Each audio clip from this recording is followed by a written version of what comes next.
Hey what's up guys, this is me Lovejit Arora. स्वागत है आप सभी बच्चों का आज की इस क्लास के अंदर। थंबनेल पर लिखा था 2 मंथ स्ट्रैटेजी सीएस के लिए। हम यही तो ढूंढ रहे थे कितने दिनों से कि यार कोई हमें एक ऐसी स्ट्रैटेजी बता दे कि हम जो सोच से रहे हैं ना कि 100 में से 100 आ जाएंगे। हमारे टीचर हमें यकीन सा दिला रहे हैं कि भाई तुम्हारे 100 आ जाएंगे नंबर सीएस के अंदर। कोई मुश्किल बात नहीं है, बट हमें यकीन ही नहीं हो रहा है।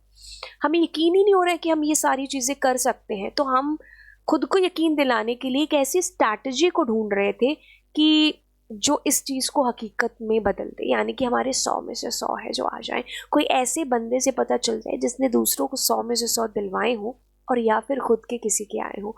तो बिल्कुल आप एक सही क्लास के अंदर हो, क्योंकि आज की क्लास में हम यही डिस्कस करने वाले हैं कि 100 आउट ऑफ 100 कंप्यूटर साइंस के अंदर पॉसिबल है।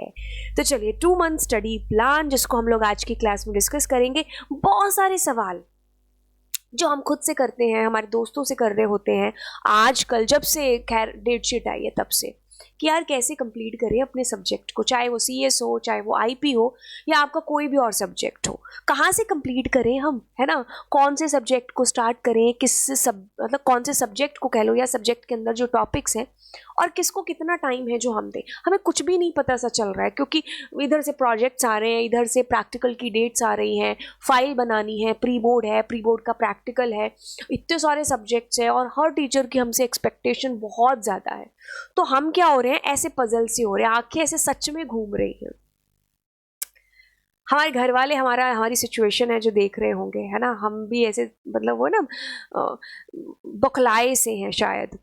और उस बीच हमें यहाँ पर मिल गया कि अच्छा सीएस के लिए कुछ है हमारे पास ऐसा सॉल्यूशन। बिल्कुल। तो चलिए इस पूरी स्ट्रैटेजी को हम लोग आज जो है स्टार्ट करते हैं कि भाई कहाँ से चीज़ें स्टार्ट करें और कैसे चीज़ें सिंप्लीफाई है जो हो सके। ओके। तो सबसे पहले हम लोग क्या करते हैं, सिलेबस के साथ में शुरुआत करते हैं। मैं जब भी अपनी स्ट्रैटेजीज को एक्सप्लेन कर रही होती हूँ ना, तो मैं हमेशा शुरुआत करती हूँ कहाँ से, सिलेबस के साथ में। क्योंकि मैं अगर अपने स्कूल टाइम को, कॉलेज टाइम को आपके सामने ला करके रखूँ, तो मैंने हमेशा मेरा सिलेबस पता है फट जाता था पूरा। मुझे उसको फोटो कॉपी उसकी 2-4 करा के रखनी पड़ती थी, क्योंकि कॉलेज में ऐसा होता था कि जैसे 3 साल का एक साथ ही मिल गया, अगले साल उस साल का नहीं मिलेगा, अगले साल नेक्स्ट ईयर वाले बच्चों का होता है। तो ये मुझे मेरी चीज़ पहले से पता थी कि मेरी जो सिलेबस वाली बुकलेट है ना, वो सबसे पहले फटेगी। तो मैं उसकी फ़ोटो खींच के रख लेती थी, उसकी कॉपीज़ बनवा के रख लेती थी, क्योंकि सिलेबस आपको देखना, बार बार उसको चेक करना बड़ा ही ज़रूरी है। क्योंकि यार लड़ाई लड़ने जा रहे हो और आपको उसका सिलेबस ही नहीं पता है ना, कैसे लड़ाई लड़नी, किससे लड़ाई लड़नी है। तो ये सारी चीज़ें पता करनी बहुत ही ज़रूरी है। तो सिलेबस पहले तो आपको है जो बता दिया जाए यहाँ पर क्या है, मोटे मोटे तौर पर बताएंगे। क्योंकि आपका सिलेबस 3 भागों में बट रखा है। पहला भाग है आपका कंप्यूटेशनल थिंकिंग प्रोग्रामिंग 2, क्योंकि 1 आपका कक्षा 11वीं में आप कर चुके होते हो, बट वो चीज़ भी आपको इसमें इंक्लूड करनी है, क्योंकि 11th एंड 12th दोनों मिक्स होकर के आएगी आपके पास पाइथन की। तो देन आपके पास नेटवर्किंग है और डेटाबेस है ना। तो ये देखो भरा पूरा जो सेक्शन है दैट इज आपका यहाँ पर पाइथन के अंदर से है, क्योंकि ये भी आगे टुकड़ों में बंट रखी है। तो 40 नंबर है यहाँ पर। कुछ ऐसे वो मत समझना कि ऐसे कर लेंगे हम लोग, तो कर लेंगे, ऐसे नहीं होगा। 40 नंबर है आपके पास में इससे। देन आपके पास नेटवर्किंग है 10 नंबर की, फिर डेटाबेस का है 20 नंबर का। अब देखो कंप्यूटेशनल थिंकिंग प्रोग्रामिंग जो पार्ट 2 है ना, उसके बहुत सारे टुकड़े हैं। पहले तो आपको कक्षा 11th का पढ़ना है बहुत अच्छे से, लिस्ट है, डिक्शनरी है, मतलब यूं ही नहीं चला सकते हो। बाकी सब्जेक्ट्स में तो शायद ऐसा भी होता होगा कि 11th का पढ़ना ठीक है 12th का समझने के लिए, बट यहाँ तो बाकायदा तुम्हारे पेपर के अंदर चीज़ें आएंगी जो आपके 11th के अंदर थी। ओके। देन आपके पास आता है फंक्शंस, आपके पास एक्सेप्शन हैंडलिंग और जोड़ दिया इस बार, है ना। देन आपके पास फाइल्स हो गई, और तीनों टाइप की आपके पास files, text file, binary file, CSV file, डीएस हो गया। अगर आपने सैम्पल पेपर को उठाया होगा ना, तो आपने इस चीज़ को ज़रूर पाया होगा। आपके टीचर्स ने भी बार बार आपके दिमाग में एक चीज़ पिरोई होगी कि अभी जो चीज़ें आ रही हैं सीएस के पेपर में वो बहुत ज़्यादा लॉजिकल है। आप इमेजिन भी नहीं कर सकते, आपसे ऐसे प्रोग्राम्स पूछे जा रहे हैं। तो प्रोग्रामिंग स्किल्स आपके बहुत अच्छे होने चाहिए, और वो अच्छा करने के लिए आपको क्या करना है, आपको बार बार प्रैक्टिस करनी है। हो सकता है पेपर में आप अटक गए, कहीं आपका लॉजिक नहीं लग रहा है, क्योंकि टेंशन इतनी होती है यार पेपर की। फिर भी आप प्रोग्राम्स को कैसे कर पाओ, आते ना हुए भी, क्योंकि स्टेप मार्किंग होती है सीबीएसई के अंदर, कुछ भी है जो छोड़ करके मत आइएगा। चलिए, अब नेटवर्किंग के अंदर भरा पूरा नेटवर्किंग है, थ्योरी है, कैसे पढ़ना है, कितना पढ़ना है, ये भी हम अभी डिस्कस करेंगे। देन डेटाबेस है, और सबसे इम्पॉर्टेंट आपका इंटरफेस, आपका कनेक्टिविटी वाला पोर्शन है। इससे आपको बकायदा प्रोग्राम आया है, बट इतना ज़्यादा इसमें वो नहीं है, मतलब आप इतनी ज़्यादा टेंशन ले लो। आपके टीचर ने अगर आपको एक बार एक्सप्लेन कर दिया ना, तो बाकी सारी चीज़ें वैसी ही होती है, ठीक है। मतलब आपकी पाइथन और एसक्यूएल अच्छा है तो इसमें ज़्यादा टाइम नहीं लगेगा इंटरफेस के अंदर, ठीक है। ओके, तो अब आते हैं हम कहाँ पर, यहाँ पर, जहाँ पर हम अपनी 2 मंथ स्ट्रैटेजी को देखने वाले हैं एक्चुअल में। बट उससे पहले मैं आपको बता दूँ, कोई भी सब्जेक्ट आप उठाओ, चाहे इकोनॉमिक्स उठाओ, चाहे आप पीसीएम में से कोई सब्जेक्ट उठाओ, तो आप इस साल का सैम्पल पेपर ज़रूर उठाना, क्योंकि कुछ तो हटके है इस सैम्पल पेपर में। ज़्यादा आपको एमसीक्यूज चीज़ें मिलेंगी, आपको कंप्यूटेसी बेस्ड क्वेश्चंस हैं जो ज़्यादा आपको इसके अंदर जो है मिलेंगे इस बार के सैम्पल पेपर के अंदर। तो कोई भी सब्जेक्ट क्यों ना हो, आप सैम्पल पेपर को अच्छे से पढ़ लीजिएगा, बहुत अच्छे तरीके से उसको सॉल्व कर लीजिएगा। अब सैम्पल पेपर आपने कर लिया, तो आपके स्कूल के प्री बोर्ड्स हैं, उनको आप रखिएगा। आपके पेपर के जो हाफ ईयरली स्कूल में सर जो हाफ ईयरली हुए थे उनको देखिएगा। देन अदर स्कूल्स के जो सैम्पल पेपर है या उन्होंने जो प्री बोर्ड्स लिए हैं, आप उनको भी सॉल्व करने की ट्राई है जो करिएगा। बेहतर रहेगा कि आप जो केवीएस के प्री बोर्ड्स के, या फिर वो अपने जो सैम्पल पेपर सारे रीजन के एक मिक्स करके देता है, आप उनको एज ए प्रैक्टिस के तौर पर ज़रूर लीजिएगा, क्योंकि बहुत मेहनत से टीचर्स हैं जो बनाते हैं। सैल्यूट है उन टीचर्स को जो इतने ज़बरदस्त क्वेश्चंस हैं जो उसके अंदर आपको ला करके देते हैं। तो अगर आपने वो कर लिए ना, तो आपको किसी भी मतलब टेंशन लेने की ज़रूरत नहीं है। ओके, अब आते हैं आपके सैम्पल पेपर के एनालिसिस के ऊपर। सैम्पल पेपर में देखो क्या है, जब मैंने सैम्पल पेपर खोला तो मैंने ये चीज़ पाई क्या, कि आपके पास जो पाइथन रिवीजन टूर है ना, इट्स लाइक अ क्वीन है। मतलब ऐसा है कि आपके पेपर में बादशाह बन रखा है, क्वीन बन रखा है, कुछ भी कह लीजिए आप। पाइथन रिवीजन टूर तुम्हें करना ही है, यही तुम्हारा कॉन्फिडेंस बिल्डअप करेगा। शुरू के 9-10 क्वेश्चंस तो आपको पाइथन रिवीजन टूर के ही मिले हैं, तो इतना अच्छा आपका होना चाहिए, ठीक है। ओके, अगर आप पाइथन रिवीजन टूर अच्छे से करते हो ना, तो बाकी जो प्रोग्रामिंग चीज़ें वो ऑटोमेटिकली अच्छी होती जाती है। अब आप आते हो वर्किंग विद फंक्शन। खैर, इसमें आपको छोटे छोटे क्वेश्चंस देखने को मिले। एक जो 2 नंबर का क्वेश्चन आता था वो अभी इसमें नहीं था, बट फिर भी आपको इसको करना है, क्योंकि ये बाकी क्वेश्चंस के साथ मिक्स होकर के आ जाता है कि फलाना क्वेश्चन फंक्शन बना दो, ये वाला फंक्शन बना दो। ओके, अब एक्सेप्शन हैंडलिंग है, बड़ा क्वेश्चन आया इसमें, फिर आपको सेक्शन ए में भी क्वेश्चन पूछे गए हैं। तो हाँ, आपको करना है, इसको डीप से करना है, ठीक है। 4 नंबर का अगर बड़ा क्वेश्चन आया तो भाई मुझे एनसीईआरटी की लाइन बाय लाइन है जो पढ़नी है। देन आप फाइल हैंडलिंग है, तीनों फाइल्स को आप बड़े ढंग से करेंगे। अब देखिए क्या है, आपको यहाँ पर ये जो बाइनरी फाइल का क्वेश्चन है ना, इसको आप कर लीजिएगा। बाइनरी फाइल वाले क्वेश्चन को, बहुत इंपॉर्टेंट है। हाँ, ये बाइनरी फाइल का प्रोग्राम थोड़ा बड़ा बनता है, तो बच्चा थोड़ा डरता भी है, वो इसलिए क्योंकि इसमें एरर्स भी ज्यादा है जो आती है। बट यकीन मानिए इसमें कुछ भी नहीं है। मतलब गाने गाते गाते आप इस प्रोग्राम को इसको कर सकते हो। लॉजिकल जो आपको यहाँ वाली चीजें है ना, वो परेशान करेंगी आपको इसमें। टेक्स्ट फाइल में हो सकता है आपको स्टैक में भी थोड़ी बहुत दिक्कत आए, बट इनमें तो वो रटी रटाई सी चीजें हैं। कैसे रीड राइट दोनों कैसे करना है, बस वैसे ही करना है जैसे आपके टीचर ने आपको बताया या मेरे लेक्चर्स में आपने देखा है। यहाँ पर आपको थोड़ा सा लॉजिकल होगा कि वर्ड काउंट कर दो, करेक्टर काउंट कर दो, स्पेस काउंट कर दो, ऐसी चीज़ें हो सकती हैं।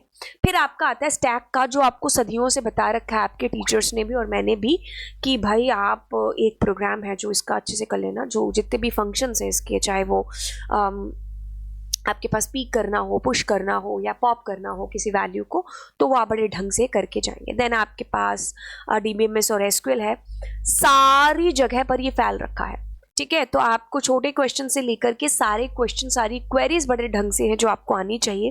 कनेक्टिविटी से आपको एक क्वेश्चन आएगा एंड इसका 1 shot lecture will be enough. अगर आप एसक्यूएल और प्रोग्रामिंग में अच्छे हैं तो इसमें ज़्यादा टाइम आपको नहीं लगेगा। बस आपको एक एफर्ट मारने की ज़रूरत है कि हाँ, करो तो सही उसको एक बार। कई बार होता है ना, चीज़ें हम करते ही नहीं है। जैसे मैं लास्ट ईयर के 2-3 बार के बैच की बात करूँ, तो सात्विक नाम का बच्चा होगा, अगर वो लेक्चर देख भी रहा होगा तो खुश हो रहा होगा कि मैम ने है ना कितने टाइम बाद भी मेरे को याद रखा। खैर हाँ, उस बच्चे का जो है मतलब 100 आउट ऑफ 100 आए थे, तो आप शॉर्ट्स में देखना भी, उसका मैंने शॉर्ट भी डाल रखा था 100 में से 100 वाला। तो उस बच्चे का मतलब सब चीज़ें अच्छी थी, लेकिन CSV फाइल में वो घबरा रहा था। क्यों घबरा रहा था? जब उसने बात की तो उसने कभी CSV फाइल को पढ़ा ही नहीं था, मतलब कभी किया ही नहीं था उसने। जब उसका मैंने उसको हौसला बढ़ाया, उसने उस चीज़ को किया, तो मतलब बोला कि मैम ये तो कुछ है ही नहीं है, बड़ा ईजी आसान है। तो ये एग्जाम्पल आपको इसलिए दे रही हूँ कि बहुत बार ऐसा होता है कि हम चीज़ों को करते ही नहीं है, बस उनको देख करके हम डर जाते हैं और फिर छोड़ देते हैं।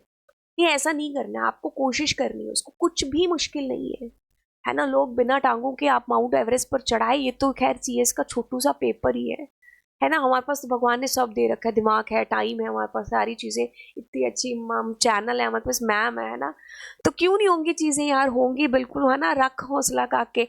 चलो, नेटवर्किंग के अंदर आपके पास सेक्शन ABCDE, ओके, तो बड़े क्वेश्चंस भी है जो आपके पास आएंगे। बड़ा क्वेश्चन मतलब वो केस स्टडी वाला क्वेश्चन, यार छोड़ना मत उस क्वेश्चन को, है ना। जब मैम आपको बोल रहे हैं तो और आप उसको छोड़ के जा रहे हो, तो इसको हम बेवकूफ़ी की परिभाषा बोलेंगे।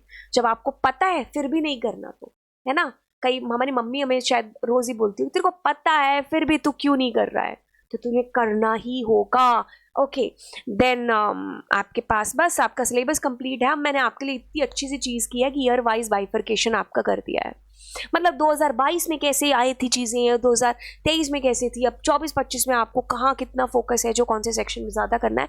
बाकी इससे बहुत बड़ा मैजिक तो नहीं होगा, लेकिन हाँ एक आइडिया लग जाएगा मेंटली। जब चीज़ें प्रिपेयर मतलब होती हो ना आप, तो फिर कुछ भी आप मतलब ऐसे कोई ना बड़ी सी गन लेके भी आ जाए, पता है ना कि भाई उसके पास गन है और ऐसा कुछ होने वाला है, तब हिम्मत और ज़्यादा हो जाती है। सडनली कोई आ जाए ना, तब हम डरते हैं। तो ये मेंटली प्रिपेयर वाली चीज़ है कि आप अगर तीनों सालों में से देखोगे तो यस, आप इस साल थोड़े मेंटली प्रिपेयर हो चुके होंगे, है ना।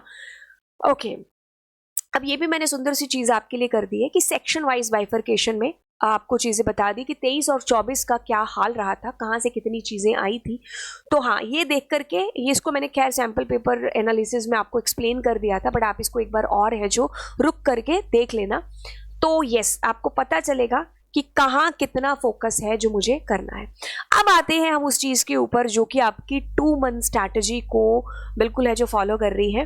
2 मंथ स्ट्रैटेजी क्या प्लान है जो हम लोग यहाँ पर फॉलो करें, क्या मैम इस लेक्चर के अंदर बताने वाले। देखो, टाइम तो तुम अपने अकॉर्डिंग कर लेना यार, कि वीक 1 है, वीक 2 है, ये मतलब देखो कईयों का पाइथन विजन टूर बहुत अच्छा होगा, तो आप इसको टाइम अपने अकॉर्डिंग एडजस्ट कर लेना कि मैम ने अगर 7 दिन बोला है तो मैं इसको 2 दिन में कर लूँ, या फिर मेरा बहुत ही अच्छा नहीं है तो मैं 2 हफ्तों में कर लूँ इसको। बाकी पाइथन रिवीजन टूर के लिए you have to give time देना है आपको, क्योंकि पाइथन रिवीजन टूर बेस है आपका बाकी सारी चीज़ों का। ओके, आपको लिस्ट, डिक्शनरी, ट्यूपल, स्ट्रिंग आपको बहुत अच्छे से आना चाहिए। अरे मैम कहाँ से करें, अरे हम हैं तो क्या गम है यार। बिल्कुल, लेक्चर यहाँ पर आप ओपन करेंगे तो बिल्कुल मैंने यहाँ पर एक से एक चीज़ आपके पास डाल रखी है पाइथन रिवीजन टूर की। नीचे स्क्रॉल डाउन करेंगे, ओके, सो user defined functions, exception handling कर लेना यार। एनसीईआरटी मैंने कितना अच्छा लाइन बाय लाइन एकदम सोने सोने बना के आपके लिए चीज़ें डाली है। टेक्स्ट फाइल, CSV फाइल, मैंने इसका 1 शॉट लेक्चर डाल दिया। पास सारे के सारे मैंने डेट वाइज, वीक वाइज आपको बता रखी है चीज़ें, क्या पढ़ना है, कितना पढ़ना है, कहाँ से पढ़ना है, ये सब आप कर सकते हो। 1 आवर आपको देने की ज़रूरत है, ठीक है, क्योंकि सारे लेक्चर्स आपको उस अकॉर्डिंग मिल जाएंगे, ठीक है। तो ये मैंने डेट वाइज आपको दे दिया है, एक सीक्वेंस वाइज आपको एकदम माला सी पिरो करके दे दी है, ठीक है। कि आप अगर देखो डेट्स को आप अपने अकॉर्डिंग कर सकते हो, है ना। मैंने आपको एक लमसम सा आइडिया है जो दे दिया है कि हर टॉपिक को करने में इतने दिन है जो आपको मतलब आम तौर पर लगेंगे अगर आप सेकंड टाइम या थर्ड टाइम रिवाइज कर रहे हैं, ठीक है। अगर आप फर्स्ट टाइम भी कर रहे हैं और आपकी प्रोग्रामिंग पहले से थोड़ी बहुत अच्छी है तो भी इतने डेज इनफ होंगे, और बाकी आप अपने अकॉर्डिंग डेज को आगे पीछे कर सकते हो। सी इसका सिलेबस थोड़ा सा ज़्यादा है, पाइथन तक थोड़ा सा ज़्यादा है, क्योंकि पाइथन के बाद चीज़ें इजी हो जाएंगी, नेटवर्किंग और एसक्यूएल आपके पास में ज़्यादा से ज़्यादा बचेगा, ठीक है। ओके, अब आते हैं अगली चीज़, और नेटवर्क इंटीग्रेशन आपके पास, सॉरी ये कनेक्टिविटी हो गया, then practice questions, networking, case study, ये सारी चीज़ों की मैंने डाल दी है यहाँ पर लिंक्स, और आप यहाँ से देख सकते हो। अगर आप पूरा सिलेबस वॉच करना चाहते हो तो वो भी मैंने यहाँ पर दे दिया है, ठीक है। बाकी ये सारी चीज़ें थी, और यस क्वेश्चन बैंक है, but this is for IP या CS के लिए भी है, जो चीज़ें चल रही हैं बैक पर बैकग्राउंड के अंदर। हाँ, चीज़ों को मतलब वो है ना कि जब आ जाए चीज़ तब आप उसको रिवील करो तो ज़्यादा अच्छा लगता है। हाँ, CS के लिए भी चीज़ें हैं जो आपकी हो रही हैं, एंड जब हो जाएंगी तो बिल्कुल है, जो जिस शान के साथ में IP के लिए मैंने चीज़ें बताई वही शान के साथ में CS के लिए भी बताएंगे। बाकी अगर आपको कोई दोस्त हो, आपका कोई पड़ोसी हो, तो आप उनको जो है इस क्वेश्चन बैंक के बारे में बता सकते हो। और यस, इतना बिलीव आप करते हो और इतने अच्छे अच्छे कमेंट्स है जो आपके आते हैं, आप खुद से मेरी सीरीज़ को नाम देते हो कि मैम ये तो डायमंड क्वेश्चन है, ये तो मैजिकल क्वेश्चंस है। तो हाँ, उन्हीं मैजिकल क्वेश्चन और डायमंड क्वेश्चंस को मैंने इसमें डाला है। अगर आपको वाकई में लगे तो आप अपने IP वाले दोस्तों के साथ में इसको ज़रूर है जो शेयर करिएगा। एंड यस, तो ये हमारी पूरी स्ट्रैटेजी थी। मैंने पूरे लिंक हैं जो इसके अंदर डाल दिए हैं वीडियोस के, तो इसको मैं डिस्क्रिप्शन बॉक्स में अंदर डाल दूंगी और टेलीग्राम चैनल में भी है जो शेयर कर दूंगी इस पूरी PDF को, जिससे आपको मदद मिल जाएगी। ठीक है, बाकी आप चैनल को एक बार है जो ज़रूर विजिट करिएगा, आप चैनल को जा करके ज़रूर है जो विजिट करिएगा। जैसे आप जाएंगे तो जैसे पॉडकास्ट वाला है ये जो, इसमें मैंने आपके सारे लेक्चर्स को ऐसे सोना सोना सजा दिया है, तो आप अपनी क्लास को ढूंढिएगा एंड बिल्कुल यहाँ से पढ़ाई स्टार्ट कर दीजिएगा। ठीक है, तो यस, अगर आपको कोई टॉपिक नहीं भी मिलता है ना, मान लीजिए आपको टॉपिक नहीं मिल रहा बाइनरी फाइल के ऊपर, तो आई विल राइट बाइनरी यहाँ पर। ठीक है, बाइनरी भी लिख देंगे तो भी आपके पास आ जाएगा, बस आपको एंटर प्रेस करना है, तो you will find all the lectures related to binary के अंदर से। ठीक है, जैसे मैंने यहाँ पर आपको CSV में दिक्कत आ रही है, तो you type CSV and enter, then you find all the lectures related to CSV, तो दैट्स बेस्ट कि हाँ आप टॉपिक देखिए then start study. Okay, so yes, that's it. Channel को विजिट कर लीजिएगा, दोस्तों के साथ में शेयर कर दीजिएगा, और ये सब्सक्राइब वाला सोना सा बटन है, इस पर भी क्लिक कर देना। और अपने जितने ग्रुप्स हैं आपके, आप व्हाट्सएप, इंस्टाग्राम कहीं पर भी हो, तो बस इतनी सी चीज़ करिएगा बस मैम के लिए कि चैनल को शेयर कर देना और उनको बोलना सब्सक्राइब करने के लिए, भी खुद भी कर देना। ओके, तो चलिए फिर मिलते हैं नेक्स्ट लेक्चर में। Thank you so much, bye.